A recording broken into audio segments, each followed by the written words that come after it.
Okay, so here is, I guess, one sort of final update on the 1973 CL350. I just got it back from the shop. I took it to Nova Bikes in Churners Falls, Massachusetts, and they did a great job of going through it and making sure that everything was safe and buttoned up. I've only been wrenching on bikes for about a year, so it was important to me to get it checked out by a professional before I started riding around on it. And they said generally it's in pretty good shape, especially for a bike with this many miles on it. Let's see, talk about some of the things that were done. The spokes were loose apparently. I hadn't even checked those. They did put a new tire on it. Fixed some of the wiring in the headlight bucket, as well as some of the wiring in the back. I had used standard electrical caps, but they pointed out that they're not so great for with vibration, so they swapped those out, soldered the wires, and lesson learned for me is just to be a little bit more diligent about those connections. Fair enough.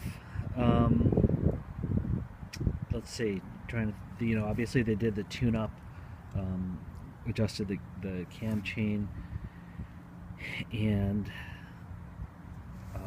adjusted the points and the valves,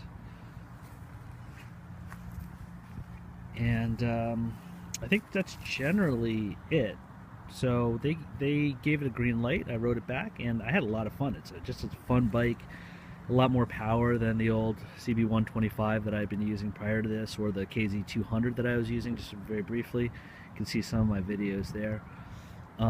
It's just a fun bike, and I'm just going to enjoy it this spring, summer, and early fall, and and see if I want to hang on to it or not. See if I fall in love with it. I mean, so far it's been really enjoyable.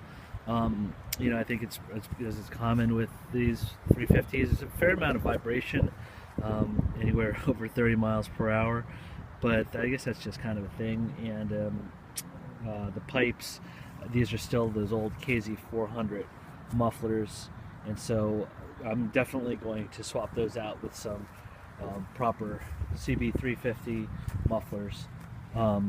These actually bolt on okay, but the left one is pretty rotted out, I can tell, just from the sound. So I think it'll be a big improvement if I swap it out.